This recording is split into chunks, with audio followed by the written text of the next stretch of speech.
This is Cybercrime Junkies. I'm your host, David Morrow, and now the show. Come join us as we dive deeper behind the scenes of security and cybercrime today, interviewing top leaders from around the world and sharing true cybercrime stories to raise awareness. But first, a huge thank you to all of our executive co-producers who subscribed to our Prime membership and fueled our growth. So please help us keep this going by subscribing for free to our YouTube channel and downloading our episodes on Apple or Spotify podcasts so we can continue to bring you more of what matters. This is Cybercrime Junkies, and now the show.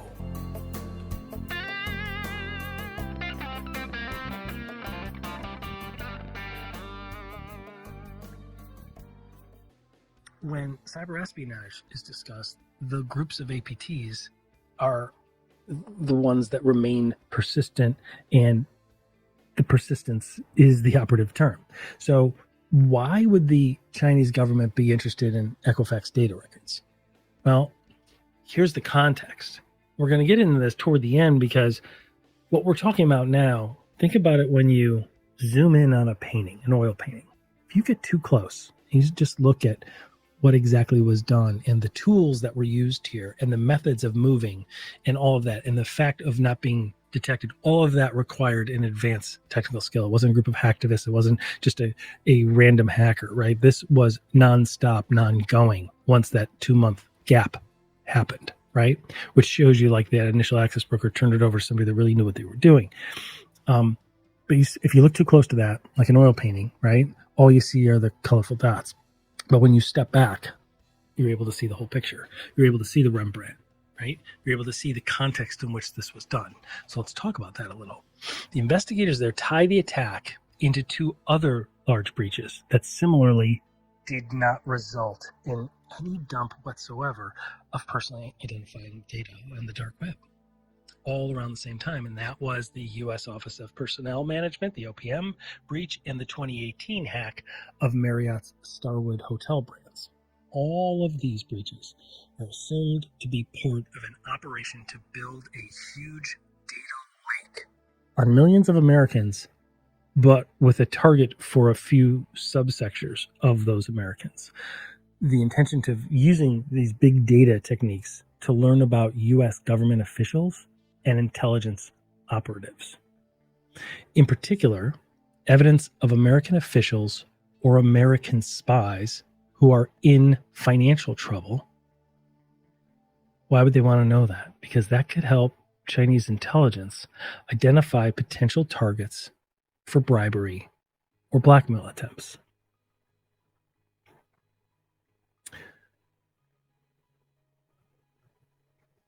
Digital breadcrumbs that were tied to the Chinese military hackers in the Equifax breach were the result of a long period of investigation that the U.S. government did to uncover the ties to specific individuals that worked for the Chinese military.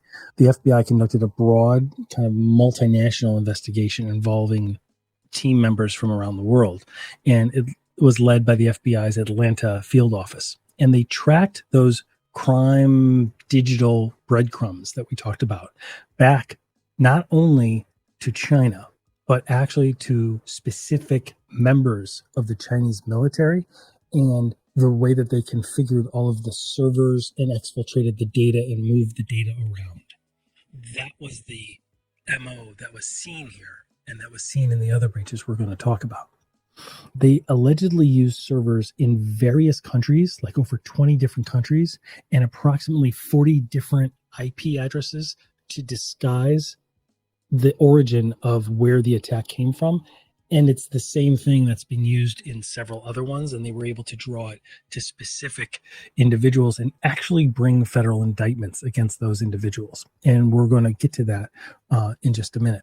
And now we're going to turn it over and focus on the next critical breach and how that one is all part and parcel to this whole Rembrandt painting of the espionage that we've been talking about. And that is the breach of the Office of Personnel Management, the OPM. And that's going to be right after this quick break. You mentioned some of these data breaches have a story behind the story. And back in 2015, right around the time of the Anthem breach that we just walked through, the OPM breach had a lot of similarities.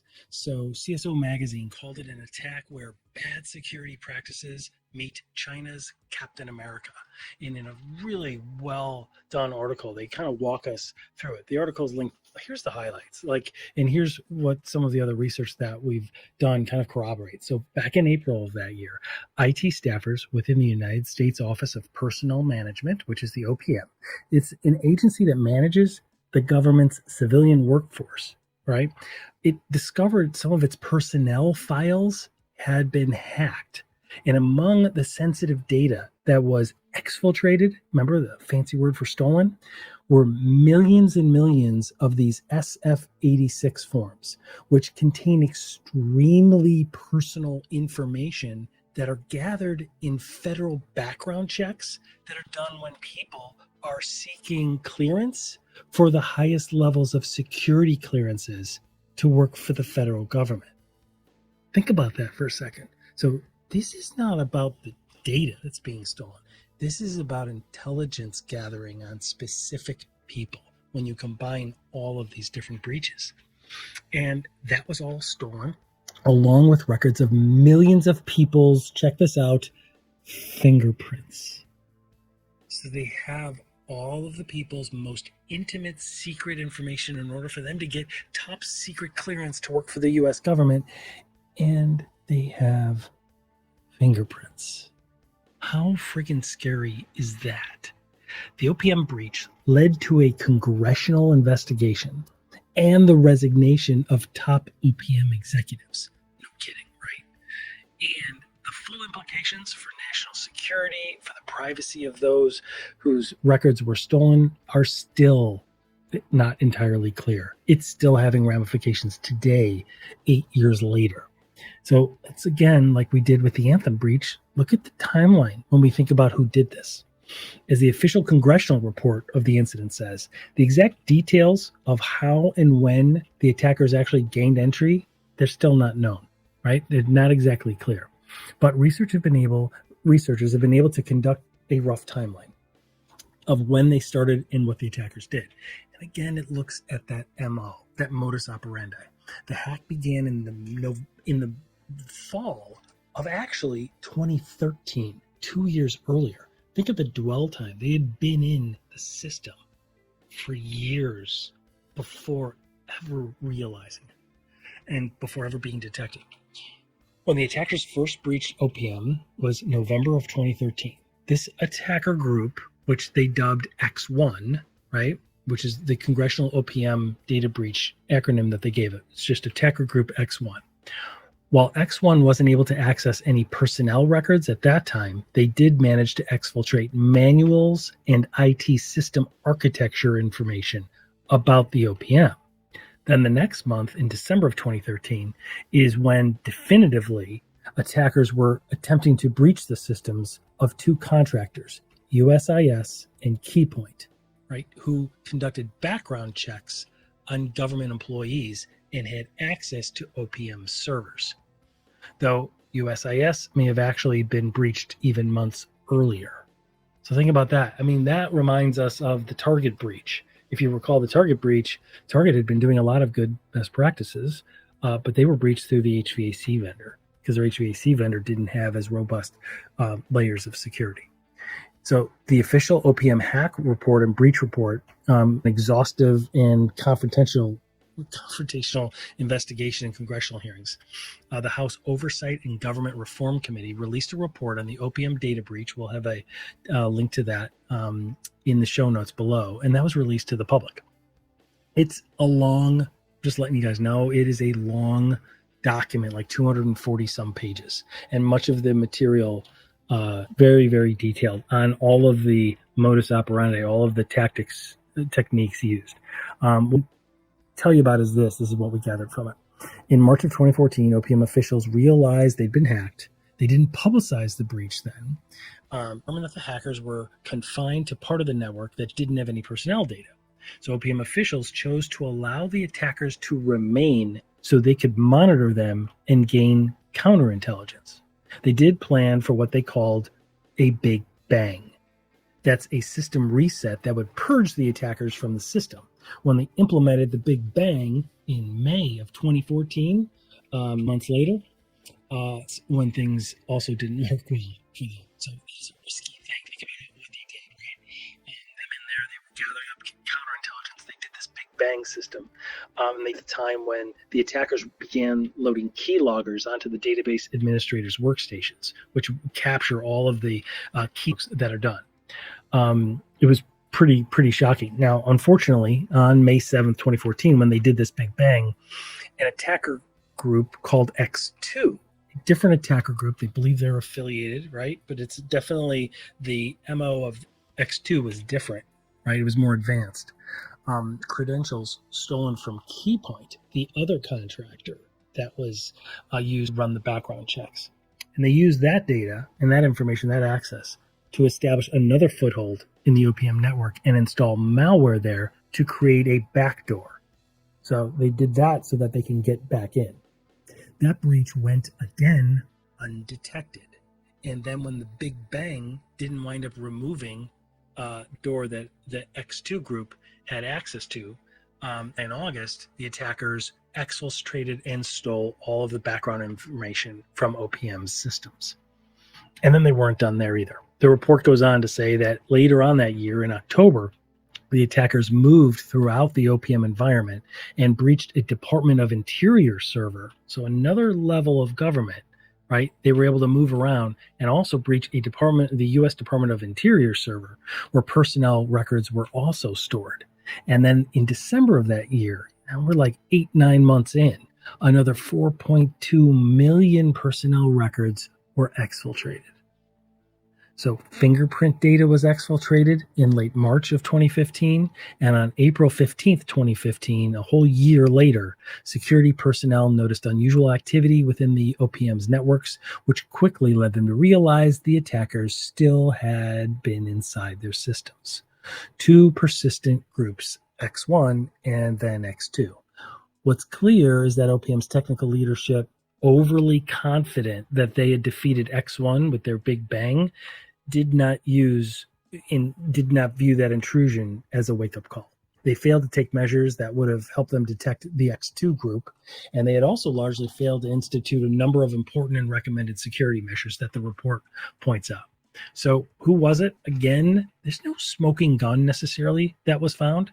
Overwhelming consensus is that the OPM was hacked by state-sponsored hackers, an attacking group working for the Chinese government.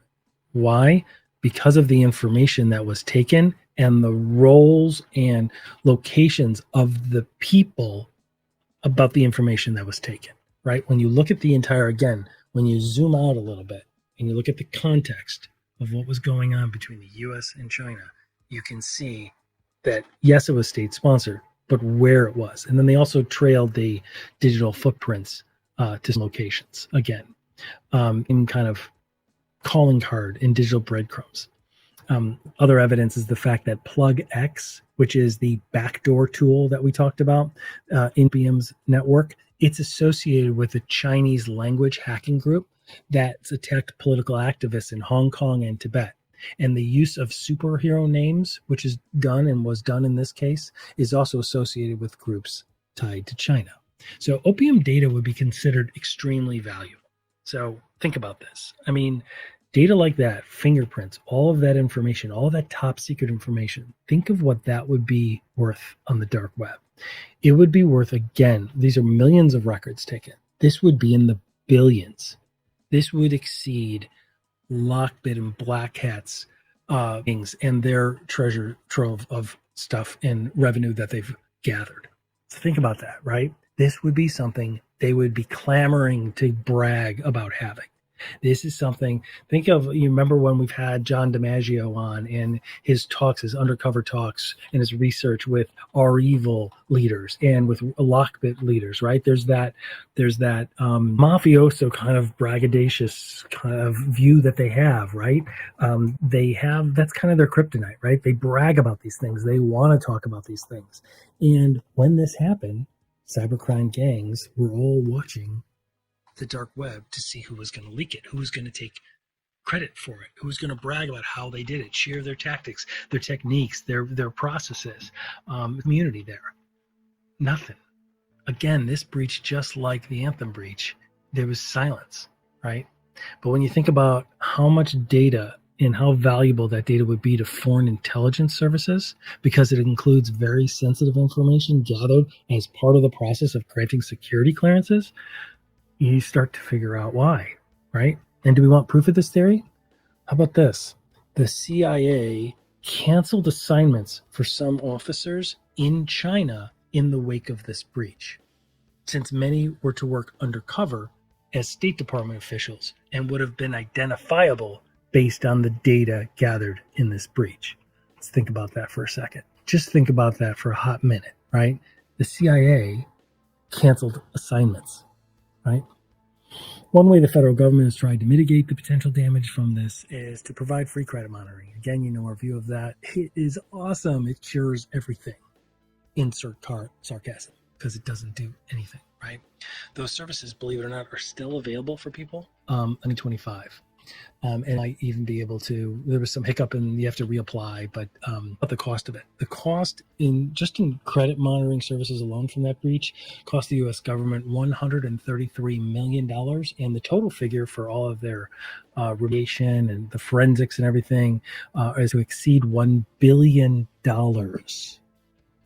with a B from just that one breach. And again, what do we know about the data?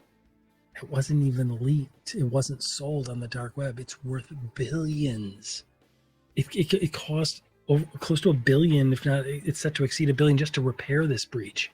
And it's not one that gets a lot of media attention. It needs to. And we need to look into this because this is one of the most concerning breaches on the planet, especially in light when we zoom out of the context of it, right? So one of the creepiest things about the breach is just that fact, the fact that there's an absence of media news, right? The Justice Department has been quiet about it, especially since they ultimately arrested a Chinese hacker. So in August of 2017, the FBI arrested Yu Pingan, Y-U and then Pingan is P-I-N-G-A-N. He was a Chinese national. And they arrested him as he arrived to the U.S. to attend a conference. They charged him with, quote, conspiring with others wielding malicious software known as Sacula. And the OPM hack wasn't even explicitly mentioned in those charges. And we'll have links to the indictments and everything, which we've reviewed. It'll all be in the show notes. Exactly what they were talking about, right? In September of 2018, National Security Advisor John Bolton, at an event where the White House unveiled a new cybersecurity strategy at the time, explicitly tied this attack to Beijing. So there have been hints of it that there is something known that we in the public don't know. But this was one of the worst data breaches to the U.S. In February 2020, we also see that the U.S. Department of Justice formally charged 4 members of the Chinese military with the 2017 attack on Equifax in relation to this one. And we'll get into that in just a second.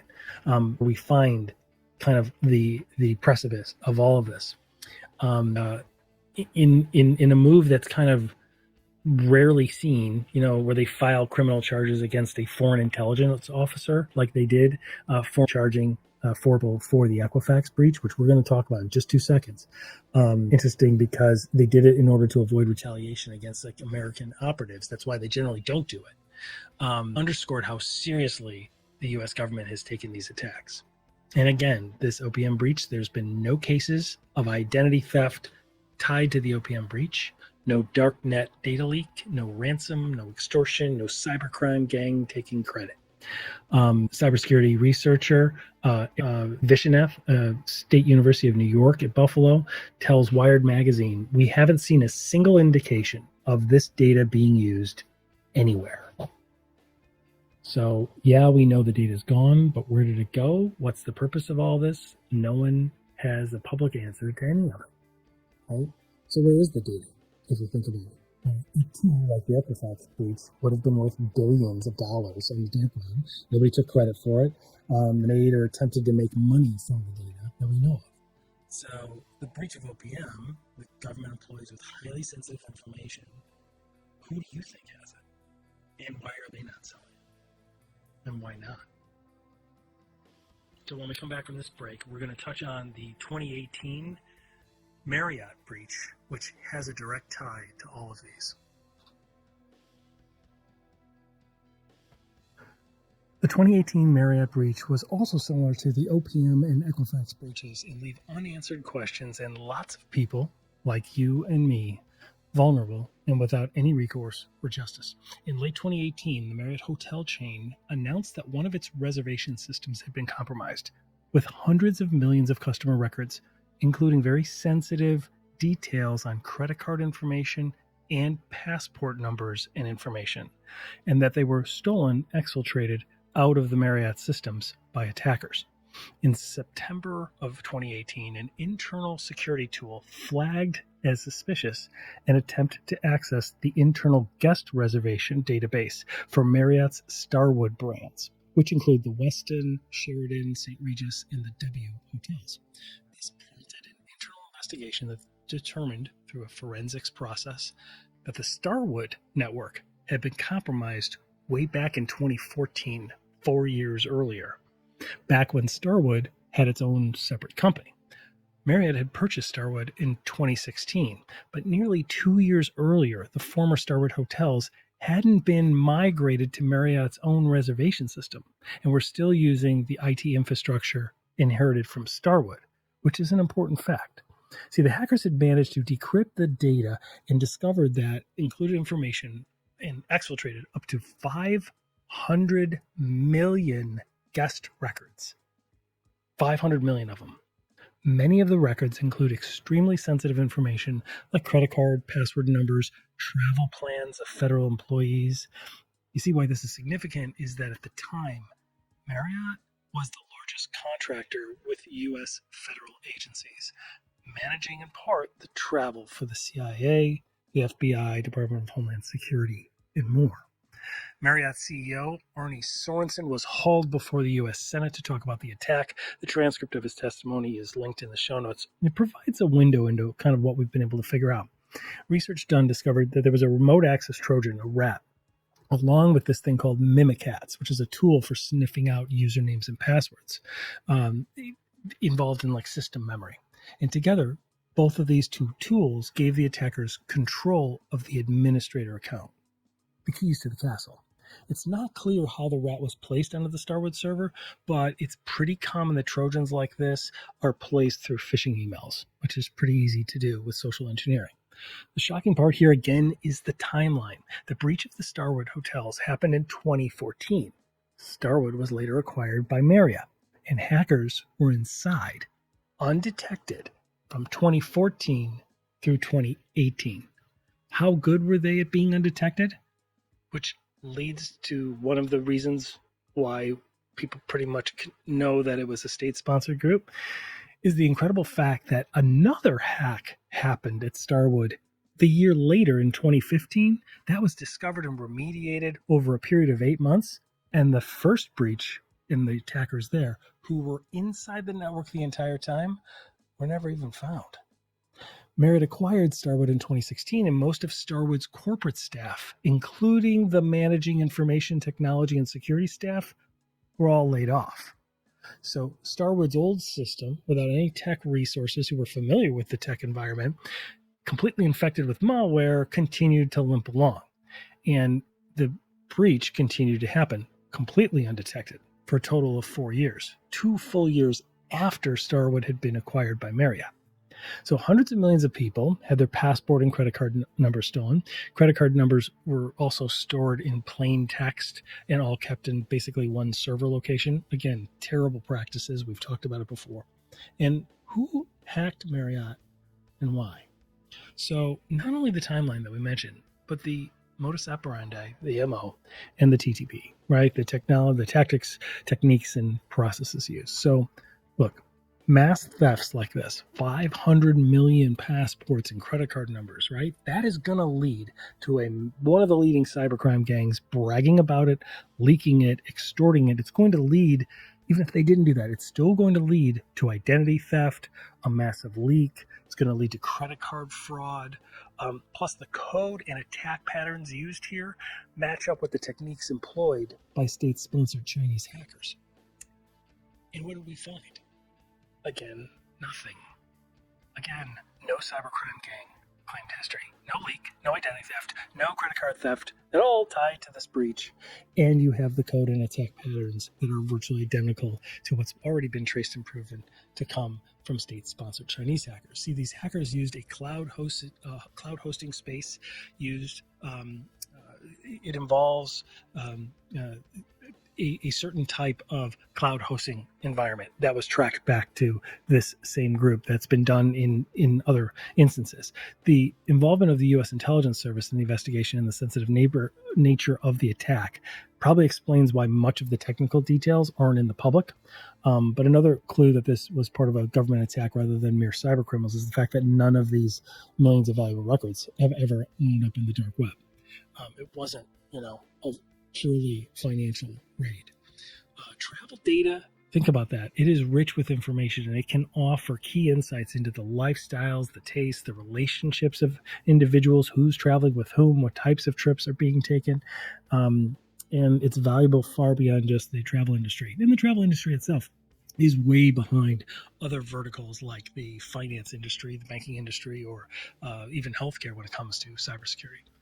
So what does all of this mean? What does the Equifax, the OPM, the Marriott breach? Again, let's focus out a little, right? Like we talked about earlier, when you get too close to an oil painting, it just looks like colorful dots on canvas. You zoom out and then boom, you see the Rembrandt, right? When you combine Marriott, Equifax, and the OPM breaches in light of the international relations existing them and now, because all of this leads to what is happening today in the news, in the international relations between these countries. It shows us this wasn't about financial motivations. That we know. How do we know that? Very simple. There has been no identity theft, no leaking, no claims of it. It's not out there for sale on the dark web, but somebody's been using it and somebody's been in possession of it. All of those breaches have several things in common. The MO, the modus operandi, the timelines, the rats, the remote access Trojans, and the backdoors are the same ones used by Chinese hackers that we have been able to prove, and not by Russian cybercrime gangs or North Korean state-sponsored attacks. There's also been no sale of this data, no identity theft, and no cybercrime gang claiming victory, or the selling of billions and billions of dollars worth of very highly confidential data. Think back to what all was taken. The background information for top-level security clearances, all of the financial history, all of the travel plans, all of that information. These hacks show us that what's being reported in the news about data breaches aren't always what they seem. It's not always about the data. It's about what gets used in a long-term play and who the attackers are. That's really the news. And most importantly is this. Us as individuals, private citizens, we can become collateral damages in the spy versus spy world of government espionage. So we leave you with this. Where is the stolen data that's worth several billion dollars? Why was it taken? And who took it? This is Cybercrime Junkies, and that was the show.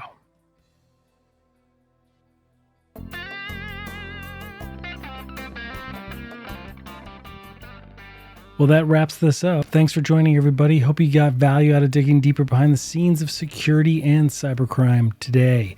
Please don't forget to help keep this going by subscribing free to our YouTube channel at Cybercrime Junkies Podcast, and download and enjoy all of our past episodes on Apple and Spotify podcasts so we can continue to bring you more of what matters.